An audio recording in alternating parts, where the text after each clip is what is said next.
예, 오늘은 열왕기상 3장 16절에서 28절까지 우리가 나누도록 합니다.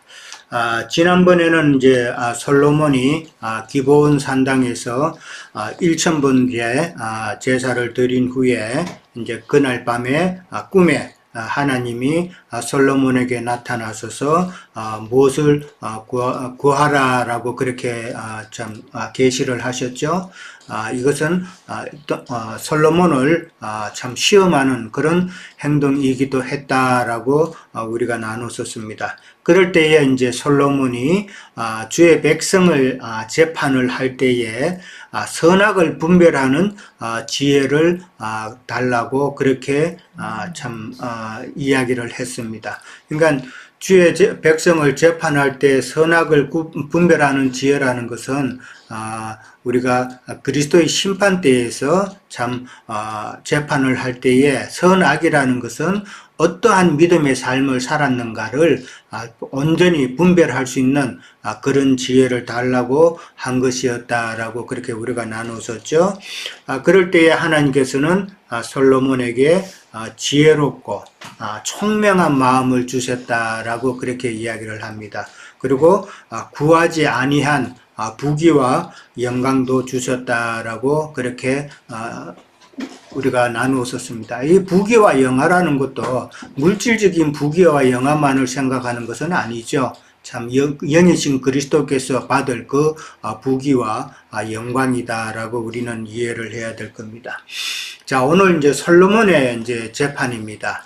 참 이거는 뭐 우리가 너무나도 잘 아는 이야기고, 제가 어릴 때 처음 이제 예배당이라는 거 가서 이제 설교 들을 때도, 그때는 주일학교 학생이었죠. 주일학교 어린 아이였는데 그때 들었던 이 솔로몬에 대한 이야기가 제가 아직도 기억이 납니다. 그때 너무 재밌게 그 교사 선생님이 이제 이야기를 해줘가지고 기억을 하고 그러는데, 참 그때 우리가 듣기로는 뭐 다 여러 지체들도 마찬가지겠지만은 하나님께서 주신 지혜로서 현명한 재판을 한 그 사실관계에만 치중을 해서 참 이해를 했잖아요. 그렇지만은 솔로몬의 지혜는 세상적인 그런 세상 일에 대한 지혜가 아니다라는 것을 이제 우리는 깨닫고 있죠. 그러니까 그 지혜라는 것은 하나님의 뜻을 분별하는 그런 지혜다라는 것을 우리는 먼저 이해를 해야 된다는 것이죠. 자, 오늘 이제 16절 가면 이제 창기 두 여자가 왕에게 나왔다라고 이제 그렇게 시작을 합니다. 여기 창기 두 여인이라는 것은 뭐 신명기 23장 17절에 보면은 이스라엘 여자 중에는 창기가 있지 못할 것이라는 그런 율법이 있는데, 그런 육적인 창기보다도 영적 의미로 참 이해를 해야 되지 않나 그렇게 생각을 합니다. 이게 창기 두 여인이 솔몬 왕 앞에까지 왔다는 말은 이 밑에 바로 왕 앞에 가서 아무나 그렇게 재판을 받을 수 있는 것은 아니죠. 여기 하급 심판 때부터 시작해가지고 거기서 해결이 안 되고 하면 그 다음으로 올라가고, 거기서 또 해결이 안 되면 최종적으로 이제 왕 앞에까지 올라왔다라는 그런 이야기죠. 그러니까 이 재판 자체가 이미 상당히 어려운 그런 재판이다라는 것을 암시하고 있는 내용이죠. 예. 한 여인이 와가지고 두 여인이 왔지만은 한 여인이 먼저 억울하게 호소를 합니다. 호소를 하는 그 내용을 보면은 한 집에서 같이 산다고 그랬습니다. 두 여인이 한 집에서 산다는 말은 같은 신앙생활을 했다라는 그런 의미가 되겠죠. 마치 창세기에 아브라함의 집에 사라와 하갈이 같이 있었던 것처럼 같은 신앙생활을 했다라는 것으로 이해를 하면 될 것 같고, 그 다음에 이제 자신이 먼저 아들을 낳았다고 그럽니다. 그리고 사흘 만에 같이 있던 다른 여자도 해산을 하고 둘 이외에는 아무도 없었다. 다른 사람은 아무도 없었다라는 그런 이야기를 합니다. 아무 사람이 없었으니까 누가 누구애다라고 참 같이 정언해 줄 사람이 아무도 없다는 이야기죠. 예. 그 다음에 근데 다른 여자가 잠잘 때에 그의 아들 위에 누웠다 그랬습니다. 그 뭐 질식해서 죽는 거죠. 예, 아직 뭐 어린아이니까, 난지 며칠 안 된 아이니까, 뭐, 그 위에서 누우면은, 뭐, 죽는 거는 당연하죠. 그러니까 아들이 죽었어요. 그러니까 그가 자기의 그 죽은 아들을 갖다가, 호소하는 여인에게 이제 누이고, 그 다음에 자기의 그 산 아들은 그 여자가 데려다가 자기 품에 뉘었다라고 그렇게 이야기를 합니다. 그리고 이제 아침에 내가 내 아들을 젖먹이려고 보니까 이미 죽어 있었고, 좀 더 자세히 보니까 내가 낳은 아들이 아니더이다 라면서 호소를 하는 내용이 나옵니다. 참 우리 뭐 어머니들은 다 알지만은 이제 갓 태어난 아기가 이렇게 뭐 죽고 또 뭐 이런 사건을 당하면 참 황당하겠죠.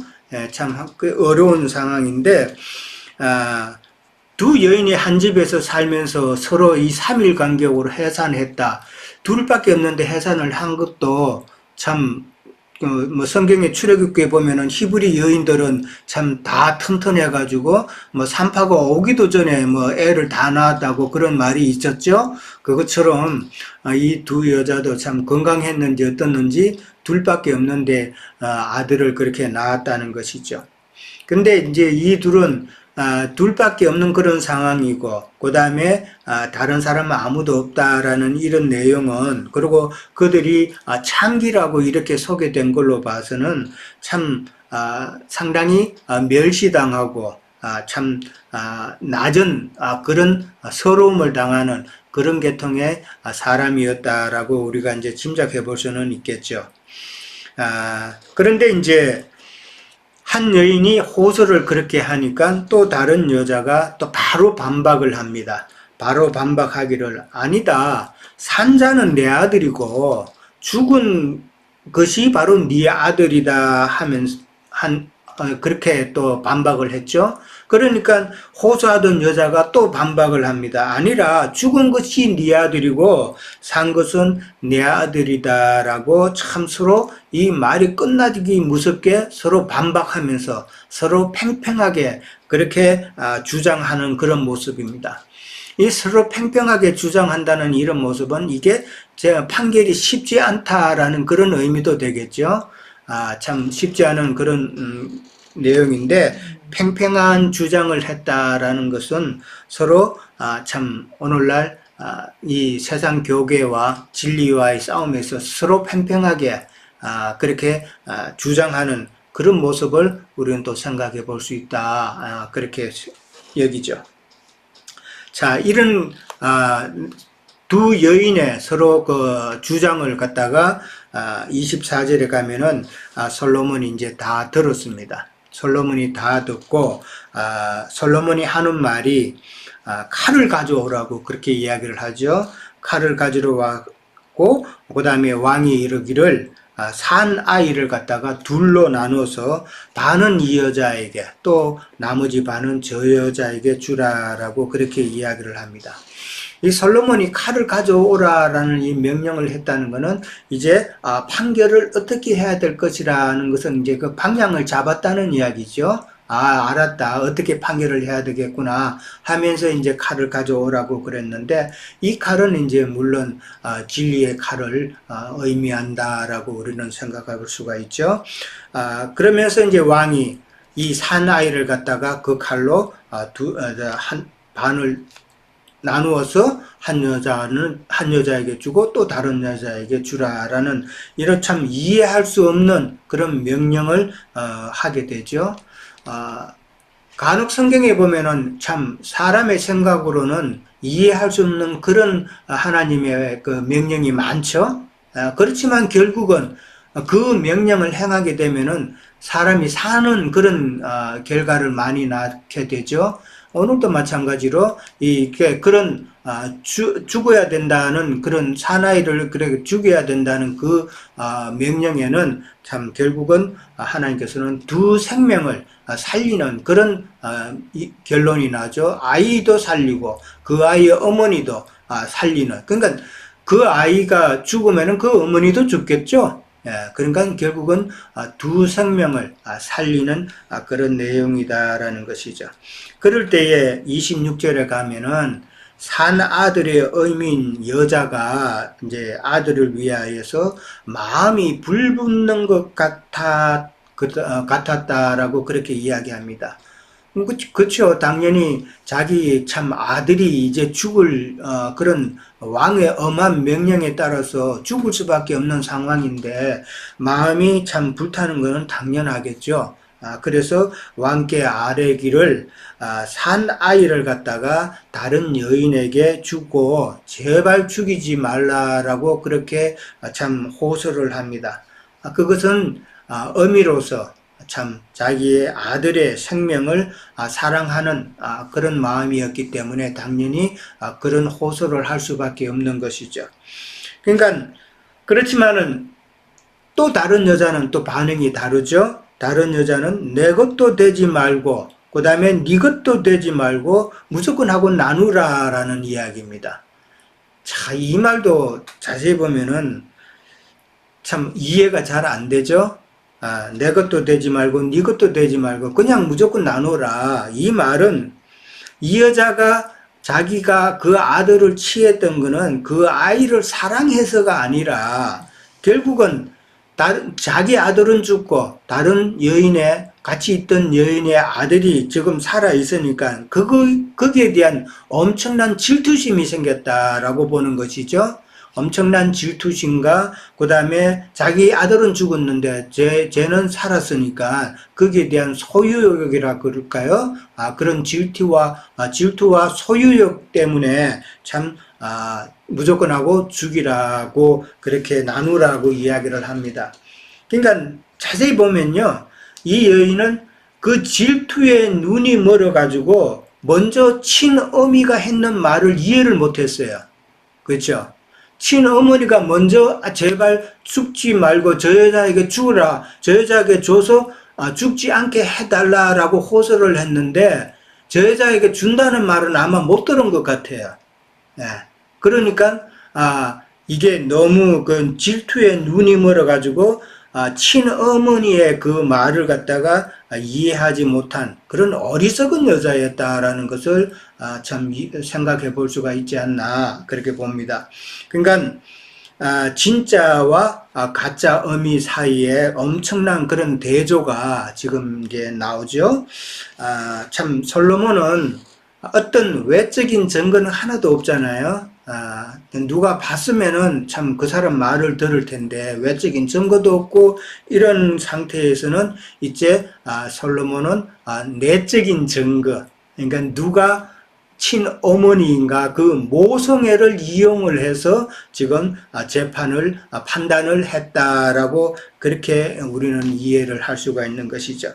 그러니까 지난번에 볼 때에 9절에 보면은 솔로몬이 하나님 앞에 듣는 마음을 달라고 했었죠. 9절에 보면은 듣는 마음을 달라고 했는데 이 말은 지난번에도 말씀 나누었지만은 사람의 그 마음 상태를 읽을 줄 아는 그런 지혜죠.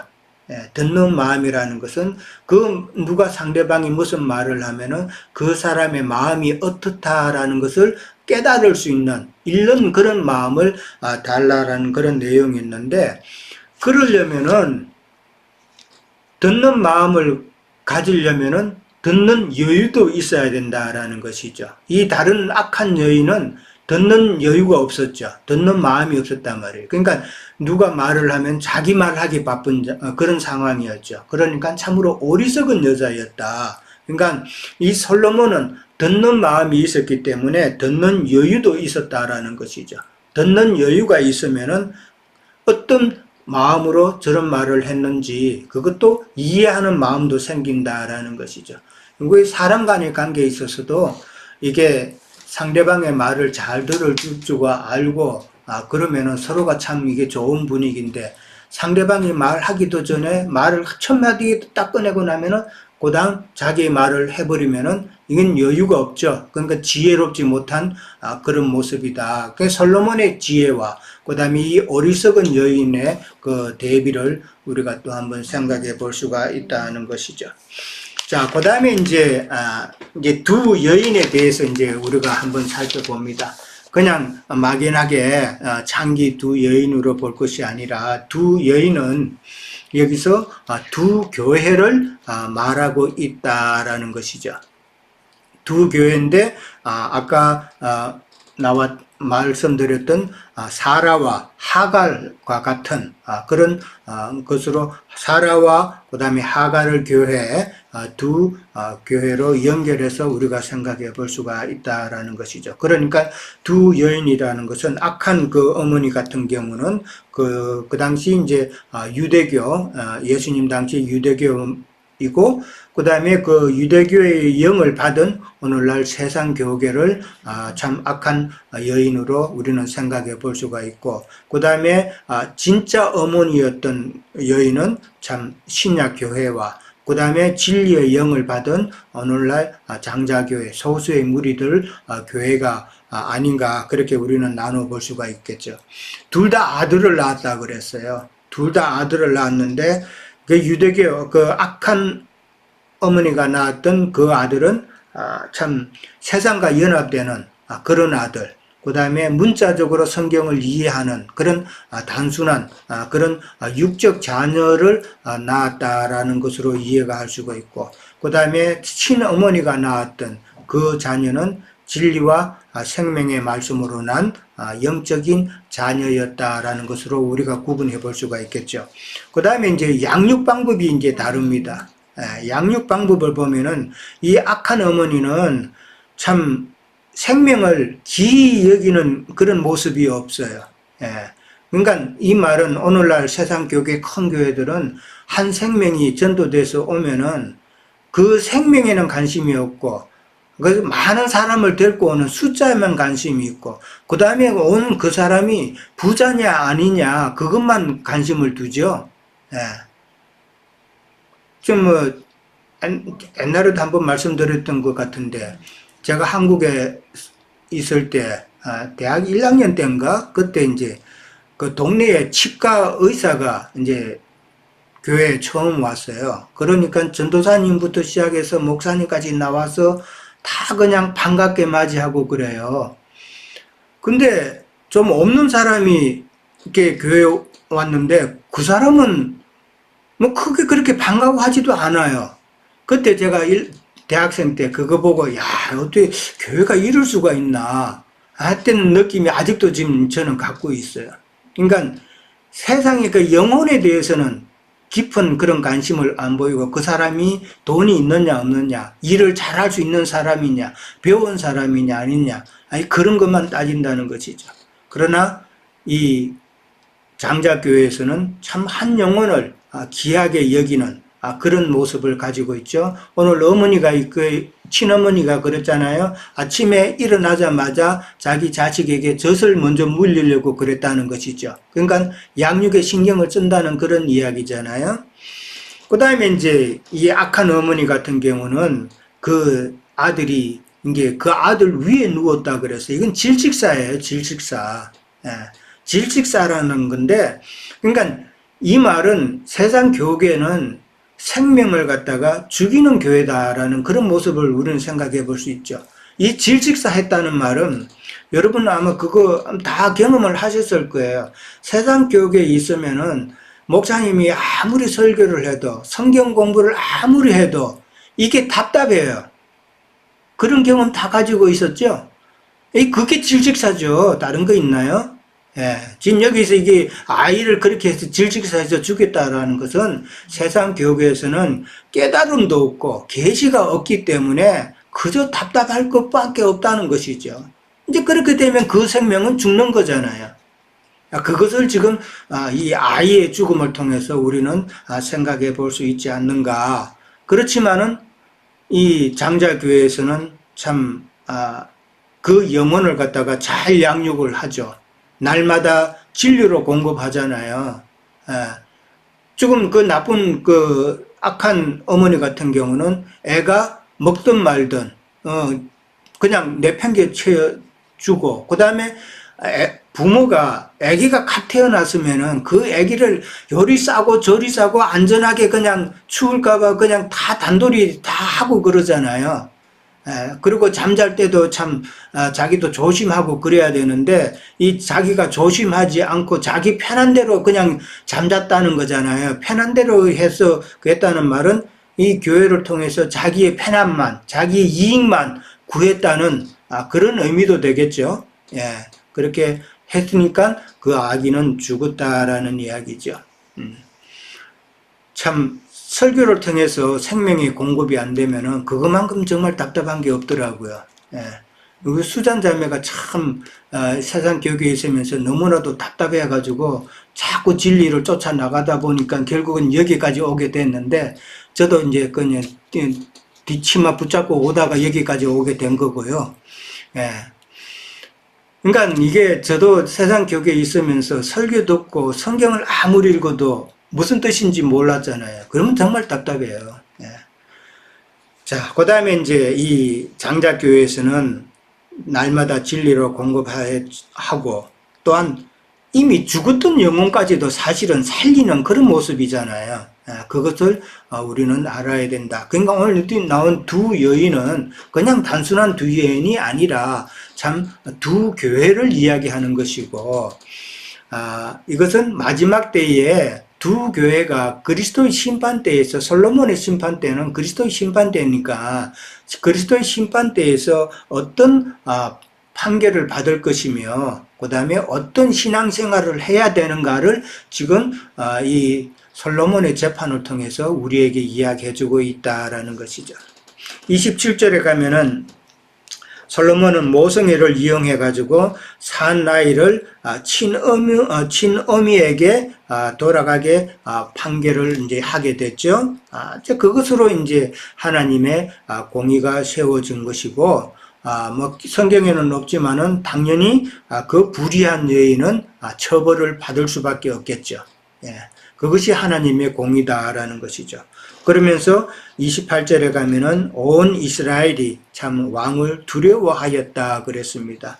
이 말에는 하나님의 지혜가 솔로몬 안에 있다라고 온 이스라엘 백성들은 판단을 했다라는 것인데, 그리스도의 심판대에서도 참 그리스도의 그 지혜로 심판을 하실 거다라는 것이고, 그리스도의 심판대의 그 모습이고, 이 두 여인의 그 특징, 아까 말씀드렸던 악한 교회, 악한 세상 교회계에서는 참 생명을 귀하게 여기지 않고 아무렇게나 하고 하는 그런 특징, 그 다음에 진리의 장자교회는 참 모든 영혼을 참 사랑하는 그런 모습, 진리로 공급하는 모습, 그런 특징을 통해서 어떤 신앙생활을 해야 될 것인가를 보여주는 그림이다라는 것이죠.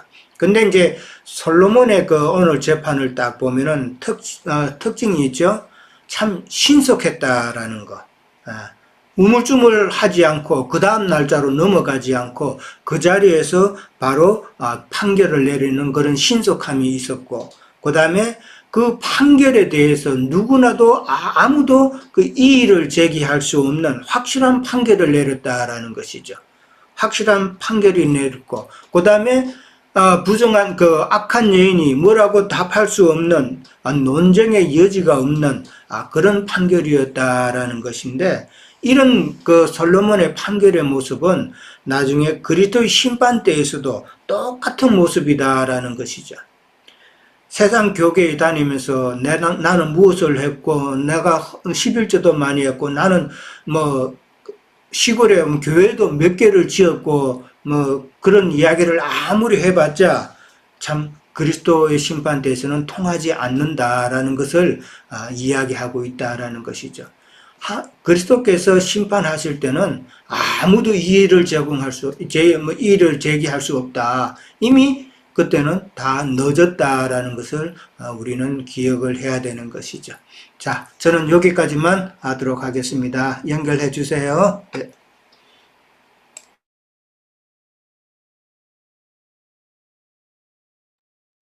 네, 뭐 형님 너무 잘 증거해 주셔서 뭐 시원시원합니다. 에, 뭐 저도 뭐 비슷하지만 한두 가지 그럼 나눠보겠습니다. 뭐 형님 잘 증거듯이 두 여자는 에, 두 교회를 뭐 상징하죠. 예. 그래서 뭐 흔히 율법교회와 이제 복음적인 은혜의 교회, 하늘의 장자교회 그렇게 이제 하는데 우리가 상식으로 봐도 참 세상에서 이런 일은 거의 안 일어날 것 같아요. 아무리 그 어머니가 어떻게 자녀를 자다가 어떻게 깔아주겠다는 게 참 이게 뭐 상식적으로는 없는 일이죠. 뭐 물론 뭐 음, 세상에는 별 일이 다 있으니까 뭐 꼭 없다고는 할 수 없겠지만 하여튼 우리가 이게 상식적으로 보면 이런 말씀 속에서 하나님께서 이걸 깨달으라고 이렇게 해놨는데 이걸 세상 일로 이걸 보면은 진짜 세상 꾀이죠. 이걸 이렇게 해놨는데도 이걸 세상 일로 보면은 안 되고 죽이는 교회에서는 이걸 세상 일로 본다는 거죠. 이게 참 놀라운 일들이고 우리가 신앙생활을 해도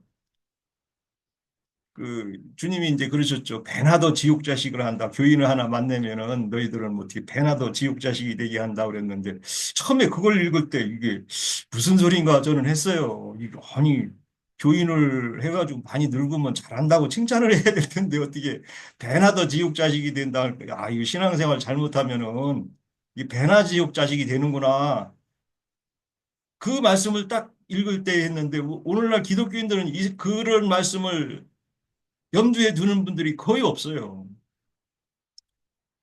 저 예배당 다닐 때 어떤 한 분이 아, 왜 어떻게 이렇게 예배당 이렇게 열심히 하냐 그랬더니 그분은 이제 거기 장로인데 아버지가 돌아가실 때 목사님한테 잘 하는 게 유언으로 했다는 거예요. 참나 어떻게 아니 예수님한테 잘하는 게 아니라 어떻게 목사님한테 충성하라고 그렇게 또 당부를 하고 또 유언으로 남기셔서 그분은 하여튼 뭐 목사님이라고 하면은 새로 부임해서 오는 목사님이라고 하면은 참 불이 나게 참 친절을 하던데 야 이게 참 그 영의 흐름이라는 게 그 아버지는 사실은 이제 신앙생활 잘하라고 한 것이 이제 그런 말인데 뭐 청개구리가 죽을 때 하도 자기 자녀가 청개구리 반대로만 하니까 그래서 냇가에다 묻으면 산에다 묻고 산에다 묻으면 냇가에다 묻을 걸 예산해서 반대로 이게 말했다가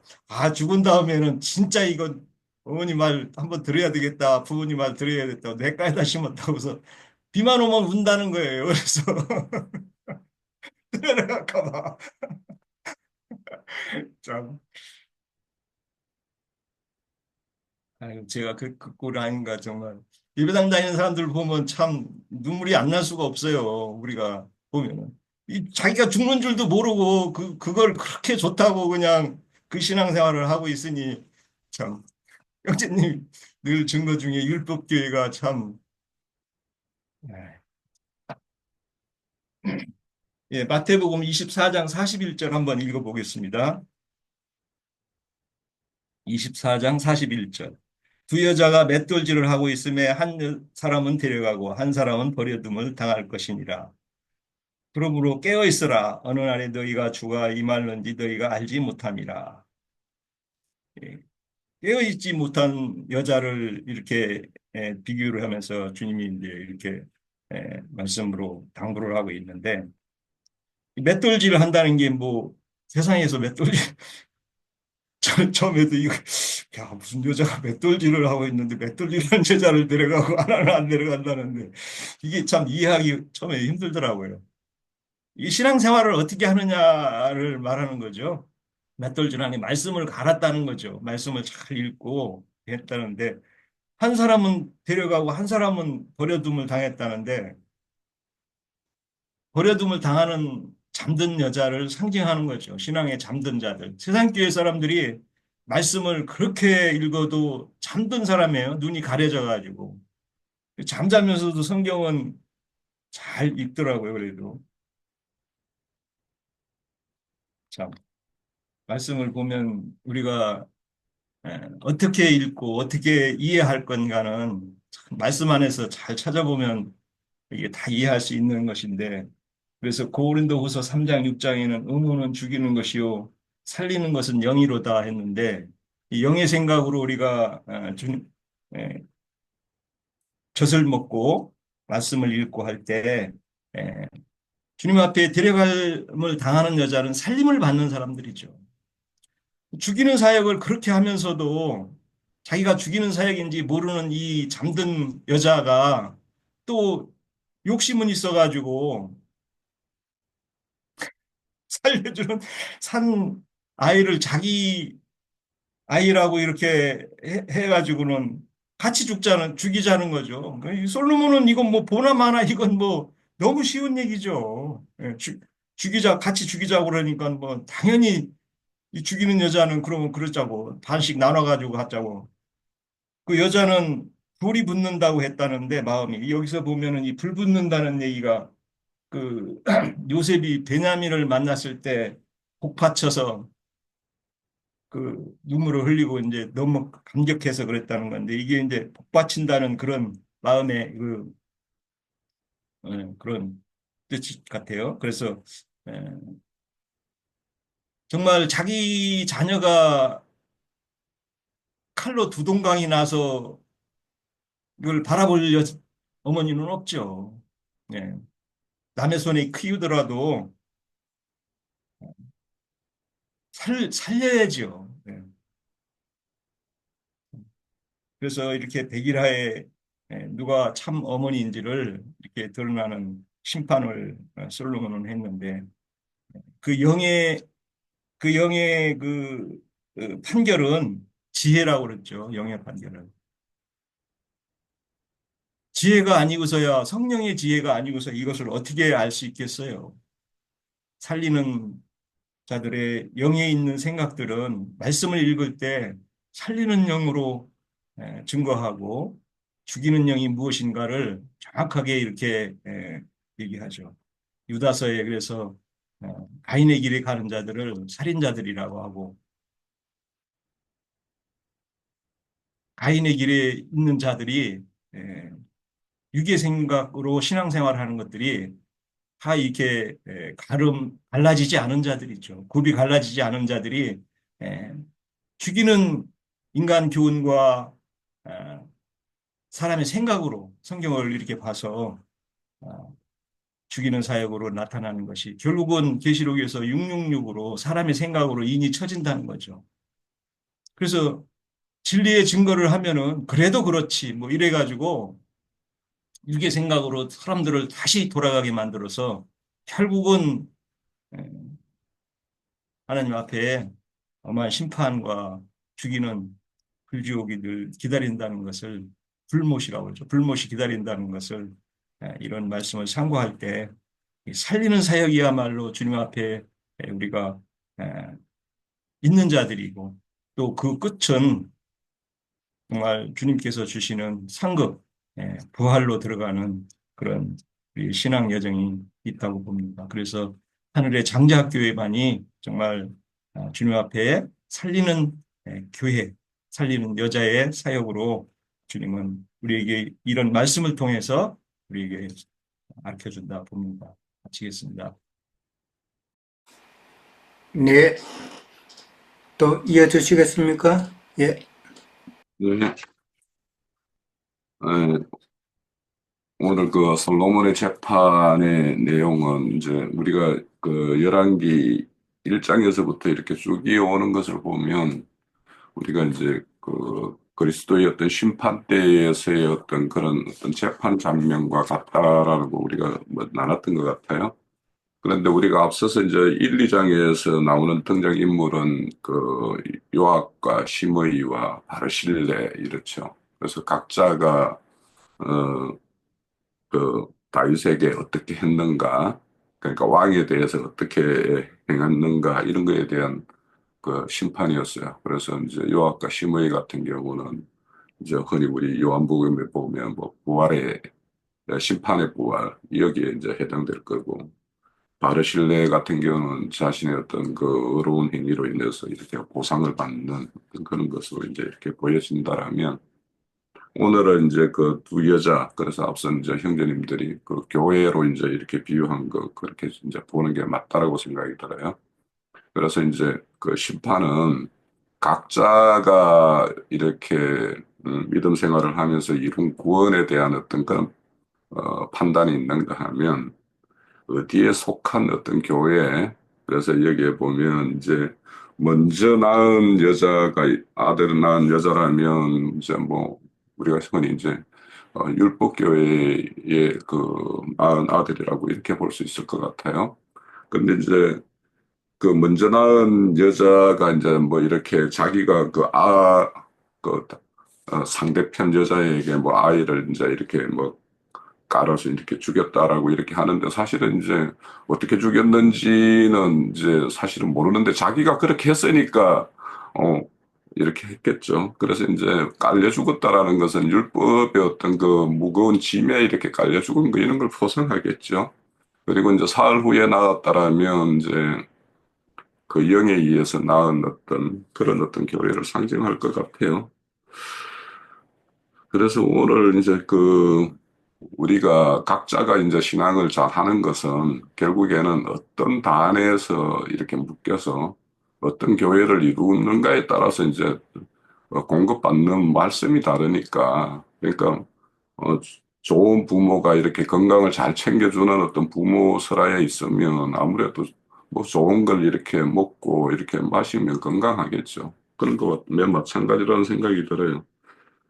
그런데 이제 저는 이걸 보면서 우리가 이제 지나갔지만은 그 마태복음 7장에 보면 7장 거기 보면은 거짓 선지자가 뭐 그 양의 옷을 입고 노략질을 하는 자가 있다라고 그렇게 하면서 이제 뒤에 이어지는 말씀은 뭐 좋은 나무가 있고 나쁜 나무가 있는데 그 나무에 따라서 좋은 열매가 맺을 것이냐 나쁜 열매가 맺을 것이냐라는 것은 결국에는 교회에 어떤 공급되는 말씀이 어떤 말씀이냐에 따라서 좋은 열매가 맺을 수도 있고 아니면 나쁜 열매가 맺어지는 것은 그 결정이 된다라는 거예요. 그러면 여기에서 나무라는 것은 결국에는 어떤 교회에 이렇게 속하는가의 어떤 문제라고 보여져요. 그런데 그 뒤에 이어지는 말씀에 보면은 이제 그렇죠. 날마다 주여 주여 하는 자마다 천국에 다 들어갈 것이 아니요 이렇게 이야기해요. 마태복음 7장에 보면. 그런데 이제 거기에서 이제 이렇게 난 도대체 너희들 알지 못한다라고 하는 그 어떤 사람들의 어떤 모습을 보면 나는 주의 이름으로 선지자 노릇도 했고 주의 이름으로 귀신도 쫓아냈고 많은 권능도 행했다라는 거예요. 그러면 이게 뭐 나쁜 거 아니잖아요. 이렇게 해야 되는 거잖아요. 남의 귀신도 쫓아내줘야 되고 하나님의 어떤 권능이 이렇게 나타나서 말씀으로 이렇게 어둠을 밝히는 어떤 빛으로 하는 이런 것도 나타나야 될 것이고 그런 것이 선지자의 노릇일 것이고 그런데 왜 이 일을 알지 못한다라고 했을까라는 거예요. 그러니까 다윗과 함께 한편에 있었지만 요압 같은 사람도 있고 다윗과 그렇게 그 피난길에서 만났지만 바르실레와 같은 사람도 이제 있는 건데 저는 이 말씀 보면서 결국에는 이렇게 선지자 노릇, 귀신 쫓아내주는 노릇 이런 걸 하면서 정작 자기 안에 어떤 열매 맺는 게 없는 자들이 있다라는 거예요. 그래서 이제 바울 사도 같은 경우는 정작 이제 그런 말이죠.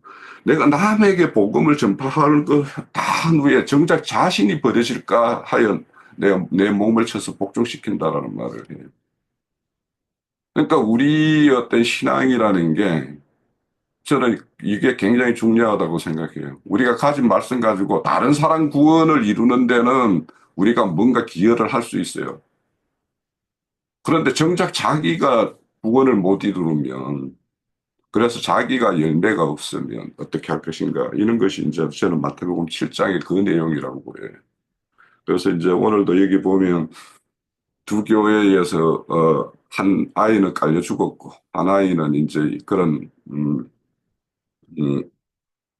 좋은 어떤 복음의 교회에서 이렇게 양육받는 어떤 그런 모양으로 이렇게 비춰져요. 그래서 이제 교회도 중요하고 우리가 듣는 말씀도 중요하지만 이 말씀은 우리가 믿음으로 취해서 우리가 어떤 구원을 이룰 것인가 이것이 굉장히 중요하다라는 생각이 이제 좀 하게 됐고 그리고 이제 솔로몬이 이렇게 지혜롭게 이렇게 지혜로운 재판으로 이제 유명한 오늘 말씀인데 그 야고보서 한번 볼까요? 신약 성경 374면일 겁니다. 아마 제가 찾아놨는데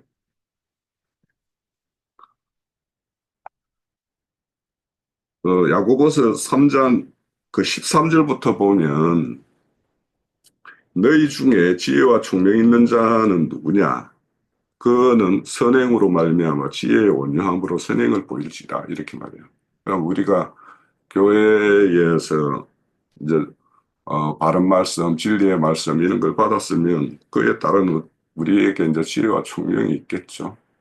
그럼 이 지혜와 총명에 따라서 이제 선행을 이제 행해야 되는데 선행은 죽은 자를 살리는 게 이제 결국에는 선행이에요. 하나님이 뭐 선하다라는 거는 새 창조의 일을 이루는 일이니까 결국엔 죽은 자, 또 오늘 여기 보면 율법교회에 속한 자들을 복음교회로 이렇게 옮겨서 그렇게 양육받게 하는 거 이런 것들이 이제 선행인데 이런 일을 할 때 지혜의 온유함을 보이라는 거예요.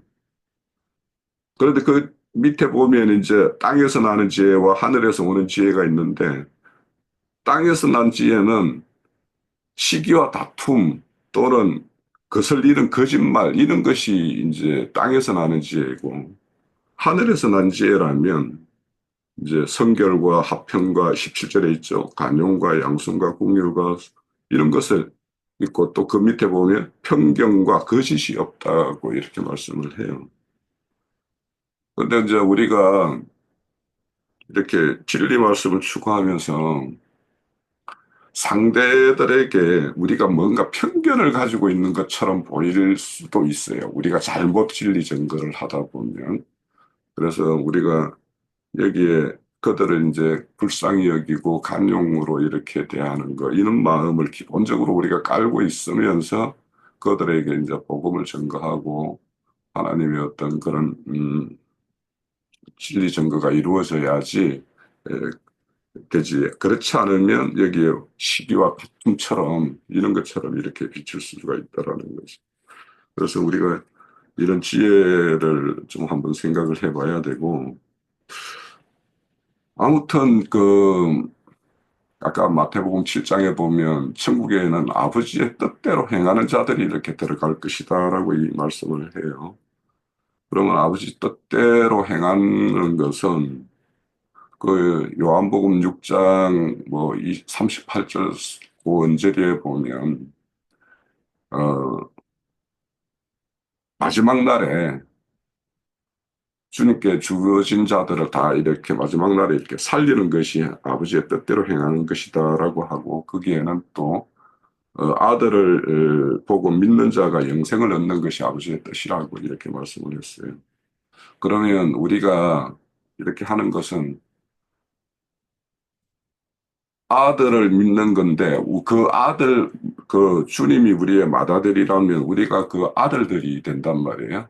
그러면 우리들을 보면서도 이 뭔가 그 아들을 보는 어떤 그런 것 같은 아들에 속한 자와 같다라는 어떤 그런 느낌을 받지 못한다라면 우리가 좋은 말을 해도 그 사람들에게는 그것이 잘못 증거가 되면 율법처럼 이렇게 증거가 될 수도 있고 아니면은 여기에 뭐 이 시기와 다툼만 내는 어떤 그런 것이 될 수도 있기 때문에 우리가 여기 두 교회가 우리가 알다시피 하나는 율법교회라면 하나는 복음교회인데 이 복음교회라면 복음교로서 이렇게 생과 사 그러니까 결국에는 율법교회에 속하게 되면 죽이는 것이 될 것이고 복음교회라면 이제 살리는 일이 되는 것인데 이 생과 사 앞에서 이렇게 두 여자가 보면은 자기가 이렇게 옳다고 생각하는 걸 이렇게 주장하는 모습이에요. 그러니까 칼로 나뉘어야 된다고 하는 그 주장이 있는가 하면 한 사람은 자기가 이렇게 주장했던 것을 이렇게 거두는 자예요. 결국에는 이제 이거를 다른 말로 하면 저는 이제 이런 생각이 들어요. 이게 자기 부인이라는 거. 그러니까 자기 부인이라는 것은 언제나 이게 옳은데라고 하는 것이 어떨 때 그 상황이 내가 이 A가 옳은 것인데 A를 주장하면 그 어떤 상황이 그 어떤 걸 죽이는 일이 될 상황도 있을 거라는 생각이 들어요. 그래서 우리가 이런 상황에 따라서 이 뭔가 지혜롭게 여기에서 왜 지혜라는 말을 썼을까? 지혜로운 재판의 어떤 포본인 솔로몬의 어떤 재판을 이렇게 했을까? 어떤 그 상황에 맞는 어떤 이렇게 처방이 아니면 이렇게 아무리 좋은 어떤 처방이 있다 하더라도 그가 그것을 받아들일 어떤 수술을 한다 할 때 그 수술을 이겨낼 수 있는 체력이 기본적인 것이 안 돼 있는 상황에서 내가 수술을 하겠다고 칼을 들이대면 여기 결국에는 죽이는 것이 될 수 있기 때문에 그 상황에서는 그 수술을 철회해야 되는 게 맞다라고 생각해요, 저는.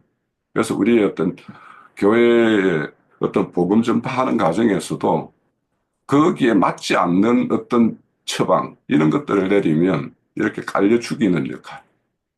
내가 지금 이 증거하는 것이 아무리 진리라 하더라도 그 사람이 소화할 수 있는 그런 소화력이 안 되는 그런 상황이었을 때 그걸 계속 증거하면 결국에는 그 사람은 그것을 받아들이지 못하고 떠날 수밖에 없는 어떤 그런 상황을 맞이할 수 있겠다. 이런 생각이 들어서 그래서 우리가 가진 어떤 다른 진리도 중요하고 그 진리를 그 어떤 그 판결의 현장, 그러니까 진리 증거하는 것이 결국은 판결의 현장 아니겠어요? 진리를 증거하는.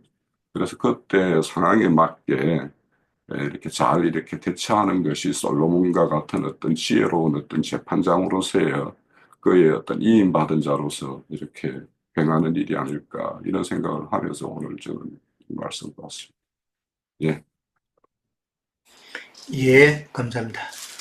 자, 또, 제가 조금, 예, 한마디만 할게요. 예, 예. 저는 오늘 보니까 두 여잔데, 그 20절에서 보면 왜 밤중에 일어나서 보니까 지금 밤중에 나왔거든요. 밤중에 일어나 보니까 자기 아들은 죽고, 같이 살던 그 같이 있는 여자 아들은 살아있는 걸 보고, 밤중에 자기 품에 옮겼거든요. 이제 어둠이잖아요. 그리고 한 여자는 아침에 일어난 거예요. 밤하고 아침하고 저는 그게 좀 대비가 돼요. 그래서 어두움에서는 하나님께서 어떤 말씀을 하셔도 어두우니까 빛이 오지 않기 때문에 깨닫지 못하는 거잖아요. 저는 이제 두 개를 봤어요. 그러면서 계속 이 두 여자가 이제 말을 하는 것을 쟁론하는 것을 지금 솔로몬 왕이 들었거든요. 다 듣고 나서 이제 주님의 이제 판단을 해야 돼. 심판을 하려면 24절에 보면 칼을 가져오라겠어요. 그럼 칼은 이제 말씀이잖아요. 이 성경에서 보면은 칼을 가져와라 갖고 왕 앞으로 가져왔을 때 저는 여기서 뭐가 좀 보냐면 히브리서 4장 12절에 보면은 356장이에요. 하나님의 말씀은 살아있고 활력이 있어 좌우의 날선 어떤 검보다도 예리하여 혼과 영과 및 관절과 골수를 찔러 쪼개기까지 하며 또 마음의 생각과 뜻을 판단하나니 지으신 것이 하나도 그 앞에 나타나지 않음이 없고 우리의 결산을 받으실 이의 눈앞에 만물이 벌거벗은 것 같이 드러나느니라. 지금 이 칼은 찔러 쪼개는 것을 하기 위해서 칼은 하나님의 말씀인데 그 말씀이 사람의 심령을 쪼개는 말씀을 하는 거잖아요. 이 두 여자에게. 근데 어둠에 있는 여자는 칼을 갖고 오라고 해서 이제 칼을 갖고 오라고 해서 왕 앞으로 갖고 왔을 때는 그 칼이 이제 주님 말씀을 하는 걸로 저는 이제 느껴져요. 여기는 그냥 갖고 오라고 했지만 여기에서 그러면은 두 여자한테 했을 때는 아까 위원장님 말씀하셨던 것처럼 그걸 못 들었나 왜 이 이 여자 것도 되지 말고 내 것도 되지 말게 하라 했던 것은 어둠이 있기 때문에 어떤 말을 해도 그 사람은 자기가 지금 취하고 싶은 것만 듣는단 말이에요. 우리도 어둠 속에 있으면 어떤 사람이 무슨 말을 해도 안 들어요. 그게 아집이죠. 두 여자 중에. 근데 한 여자는 그 칼을 갖고 오라고 했을 때 그 말을 들어보니까 마음이 불붙는다고 했잖아요. 어미 마음은. 차라리 살기만 하면 되지. 내 것이 안 되면 어떠랴. 그걸 살아도 그건 내 자식이니까. 그랬을 때 아침에 눈을 떠봤던 여자는 그 아침에 빛이, 이제 아침이 여름은 빛이 들어오잖아요. 그러니까 골수와 생명과 지금 히브리서 4장 12절에서 보면 하나님은 말씀은 살아있고 활력 있어 좌우에 날선 어떤 검보다도 이제 검은 여기 칼을 예비로 하는 거잖아요. 말씀이니까. 예리하여 혼과 영과 및 관절과 골수를 찔러 쪼개기까지 하여 마음의 생각과 뜻을 판단하나니 했을 때 이 애기 살은 여자의 마음은 다 쪼개진 거예요. 아까 둘로 나눠서 반은 이 여자에게 주고 반은 저 여자에게 주라. 여보세요? 성경님 말씀이니까 어떻게 사람을 예. 잘 읽었어요. 자르면 이미 죽는 건데 내 것도 안 되고 너 것도 안 되는데. 그래서 이제 영적으로 볼 때는 찔러 쪼개기까지 했을 때 골수까지 그 말씀이 새겨짐이 될 때, 아, 그렇구나. 그래서 여기는 이제 자식은 죽었지만 이 여자가 자식으로 해서 다시 살아나는 생명이 아닌가? 저는 좀 그렇게 봤어요.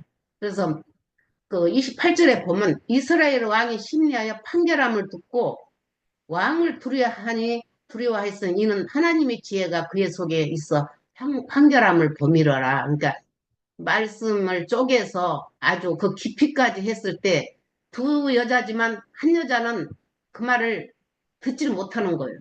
왜냐면 아직 거기까지가 안 됐으니까. 그래서 우리 교회 안에서도 형제님께서들이 이제 형제님, 나형제님, 유형제님, 뭐 홍형제님 다 이제 그런 이제 말씀을 하셔도 그 어느 시점에서만 들을 수 있는 부분이 있잖아요. 근데 이제 주님이 이렇게 알려주실 때는 그 부분 넘어서도 우리가 좀 깨달을 때가 있기 때문에 그거는 각자의 그 생명 이치에 그리고 어둠과 빛 가운데에서 이 말씀을 받아들인 게 아닌가 싶어요. 그래서 어둠이 있으면 하나님 말씀은 아무리 좋은 말이든 아무리 생명의 말이라도 자기 안에 관념이 있기 때문에 그걸 받지 못한다는 걸. 그래서 어둠 속에서 이렇게 나와야 되는데 어둠에 있으면 어둠에 잡혀 있기 때문에 빛이 아무리 투하를 해도 안 된다는 것을 좀 오늘 이렇게 봤거든요. 그래서 말씀드리고 싶었어요. 예. 자, 혹시 더 추가를 하실 분 계십니까? 예, 없으세요? 윤영재님 하시겠어요? 예. 예, 지처분들께서 뭐 이렇게 거기에서 더 나가는 말씀으로 제가 이렇게 이제 드릴 거는 그렇고, 근데 이 솔로몬이 이렇게 칼로 그 칼을 가져오라 그래가지고 이제 그 재판을 할 때, 그 이제 근데 우리는 저는 이거 처음 읽을 때, 야, 칼 가져와서 쪼개라고? 진짜 파격적이네. 이제 이렇게 생각을 했어요. 그 이후에는 딱 드러나니까는 그러네. 근데 저 여자가 승복을 안 하면 어떻게 하지? 저는 이런 생각을 좀 한번 예전에 해본 적이 있었어요. 근데 어, 이 선한 사람들은 양심에 따라서 또 양심이 찔리면 바로 수긍을 하잖아요. 아씨, 내가 잘못 생각했네? 라든가, 내가 잘못했구먼. 근데 이 악한 이게 승복이 되느냐? 이제 이 문제까지도 한번 조금 더 예전에 한번 생각해봤던 그런 문제를 한번 생각을 해봤어요. 왜 오늘 이 얘기를 굳이 안 할까 하다가 이제 하는 얘기가, 그러면 이게 이제 우리가 이 칼을 들이댔을 때 진짜 어머니는 얼굴이 새파란해지겠죠. 그죠? 아니, 정신이 없을 거예요. 저 진짜 쪼개면 어떨까? 그래서 절대 그러면 안 되는 마음을, 마음에 막 불이 붙은 그 마음으로 이렇게 표현했는데, 악한 자는 다르죠. 아니, 쪼개라고. 그러니까, 어차피 못 먹는 감 찔러나, 그, 그런, 그 심보 뻔하잖아요, 진짜. 근데 이것을 이제 두고 보면, 우리가 복음을 전할 때도 그러죠. 우리가 아까 홍영재님 얘기 듣다가 좀 저는 이 반대적인 그런 생각을 좀 해봤는데, 아니, 샘물을 내는데 눈치 봐가면서 끊었다가, 내보냈다가, 그럴 수 있겠는가. 그냥 나오면 그 샘물인 거지. 그래서, 이제 예를 들면, 저도 어저께 요 옆에 편의점에 가서, 눈치 봐가면서 이렇게 이제 말을 툭툭 던져가지고 시작해서 말을 본격적으로 했더니 얼굴 표정이 안 좋아요. 그래서, 아이고, 듣는 게 안 좋으신가 봐요. 그랬더니, 눈치 없이 말씀하시는 거 가지고, 그렇죠. 그래서, 아유, 글쎄요, 난 눈치 봐가면서 한 거야. 그랬는데도 그게 그렇게 했나 봐요. 그런데 얼굴 표정 보니까 그만해야 될 것 같구만. 내가 이제 그렇게 얘기를 했어요. 근데 기회가 됐든 못 됐든 이렇게 이제 사람을 만나면 이렇게 복음을 전하는 거죠. 그런데 여기서 자기가 빚비춤을 받고 살리심을 받았으면 남도 살릴 수 있는 것이고, 자기가 빚비춤이 없어서 못 살아났으면 무슨 짓을 해서도 못 살리고 오히려 어떻게 해가지고 영향을 미치면 죽이는 거죠, 그게. 자, 이런 것들. 그러면 이제 교회라고 아까 이제 두 여자라고 표시했으니까. 근데 그 성경 속에 감추어진 하나님의 비밀을 모르는 자가 입을 열면 입을 열어서 말하면 거짓말이고 비진리인데 그것을 어떻게 살릴 수가 있겠는가? 또 그건 눈치 봐가면서 하면 살릴 수 있겠는가? 그건. 그러니까 그건 어차피 안 되는 거고. 그래서 그런데 이제 예수님도 또 이렇게 복음을 전할 때 그러죠. 딱 복음을 전해놓고 나서 딱 한마디 하시죠. 귓구멍 있으면 들어. 그러고 그냥 가버리신단 말이에요. 그러면 누가 저기 하느냐 하면 니고데모 같은 사람이 쫓아와서 그게 뭐냐고 이렇게 물어보는 거죠. 그 제자들도 그러죠. 말씀 끝나고 나서 왜 이 비밀로 해서 그렇게 하느냐. 이제 이렇게 사는데 제가 얘기가 조금 빗나간 것 같은데 그러면 그 칼로 이렇게 그 들이댔을 때 그러면 그 부분이 어 일단 그 딱 깨달아지면 그 인정을 하는 거죠. 근데 악인들은 그걸 인정을 안 하죠. 제가 왜 이 부분까지 오늘 이제 좀 곁들여서 얘기하고 싶은 게 뭐냐면 어, 성령의 법도 법이고 세상의 법도 법이에요. 근데 세상의 법은 저는 세상의 법을 이렇게 이해를 해요. 인간의 양심의 저 끄트머리에서 절대로 넘어가면 안 되는 곳에 금을 딱 그어놓고 여기 넘어가면 절대 안 돼. 이렇게 이제 금을 그었다고 이렇게 이해를 해요. 그래서 물론 그 훈장을 준다든가 뭐 의사자 그러니까 의인으로 죽는 자들에 대해서 표창을 하는 것도 있어요. 근데 법이라고는 대부분 거기까지 그 선을 넘어가면 안 돼 그거잖아요. 근데 그러면 이것이 예, 우리의 그 신앙생활에도 그게 그대로 적용이 되는 거죠.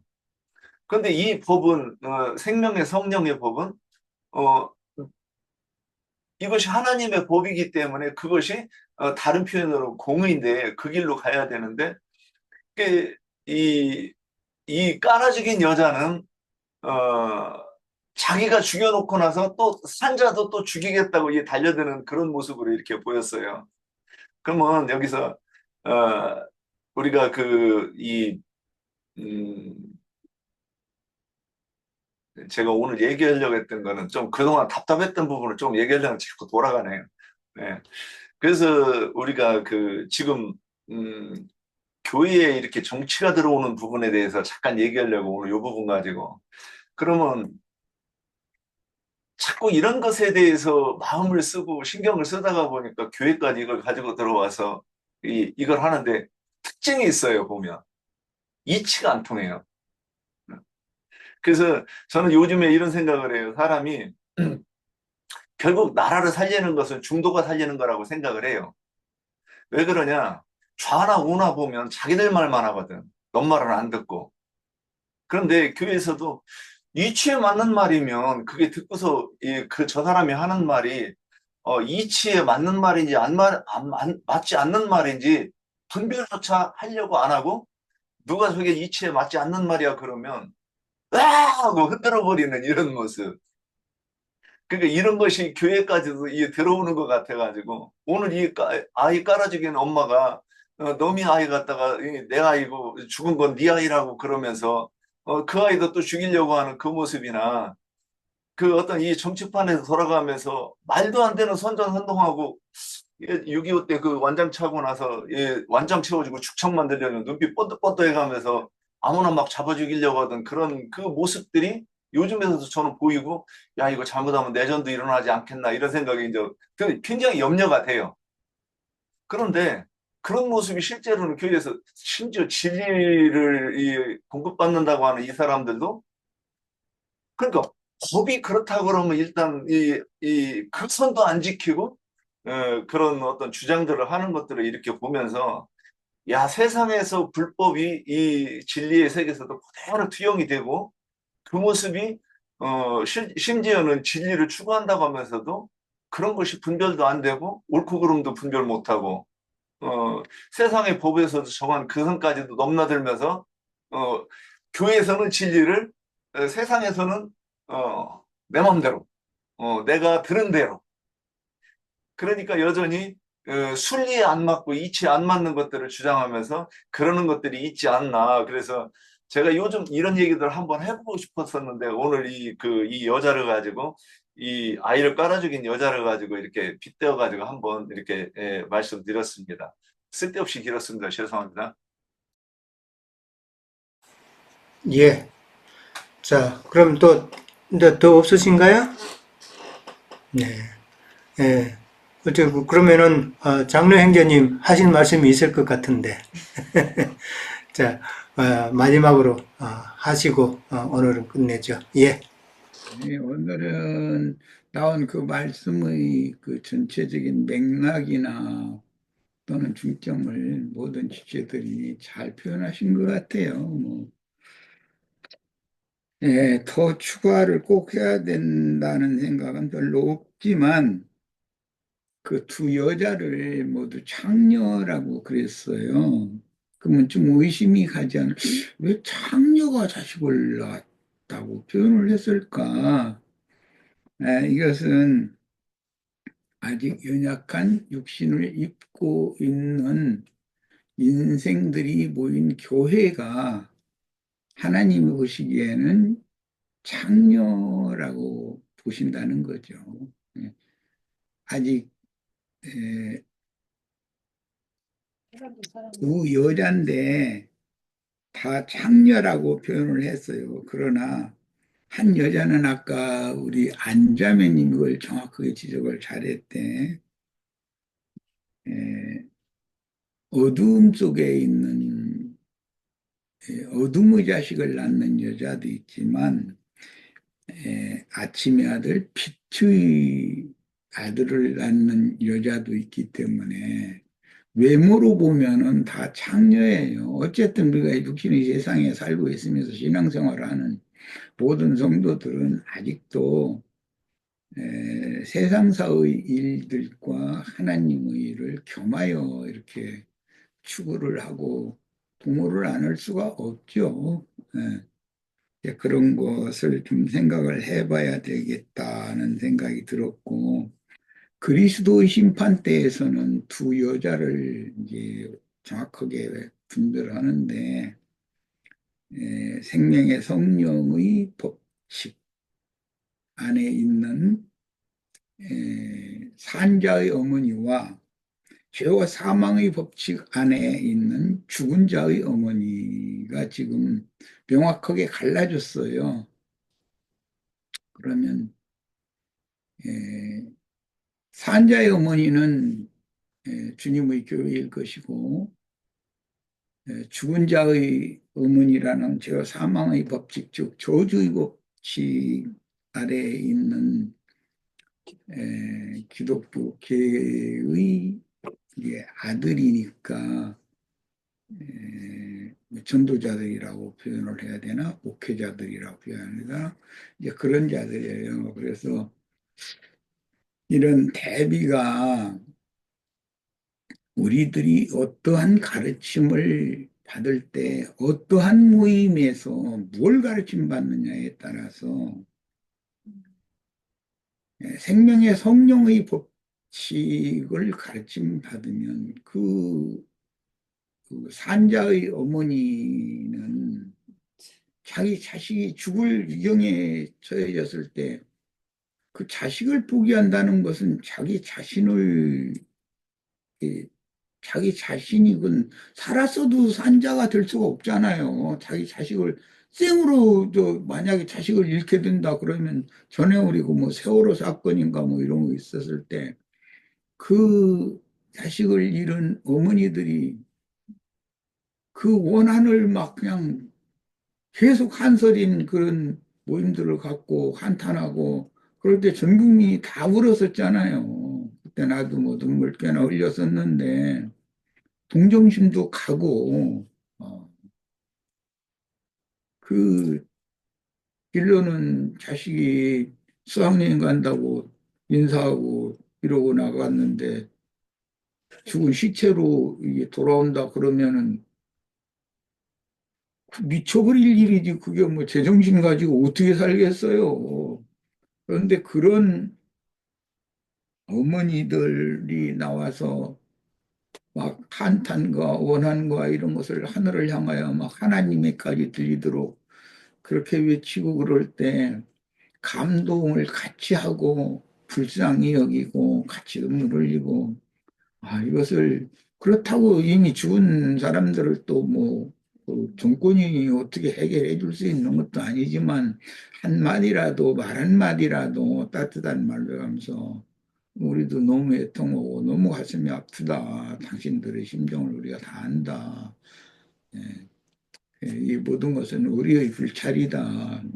음, 그 지도자로부터 시작해서 그 집권자들 그 당에 있는 사람들이 다 사과하고 이렇게 나가야 되는데 시체 장사를 하느니 뭐니 막 이제 이렇게 나갈 때 내가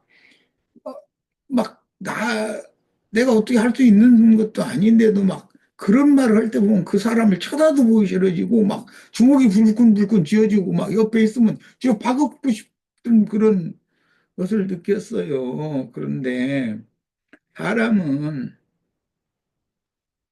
에, 생명을 중점으로 다루는 어머니, 산자의 어머니, 술수와 자기 죽은 자식이든 산 자식이든 사람 숫자만 늘리겠다고 하는 그 교회를 이제 비유할 때 자기가 뭐 깔아주겠다니 질식사시켰다는데 그 뭐 우리 유영재님이 참 설명을 너무 잘하시네 보니까 우리 기독교계 생활하실 때 숨막혀 죽을 뻔했잖아요.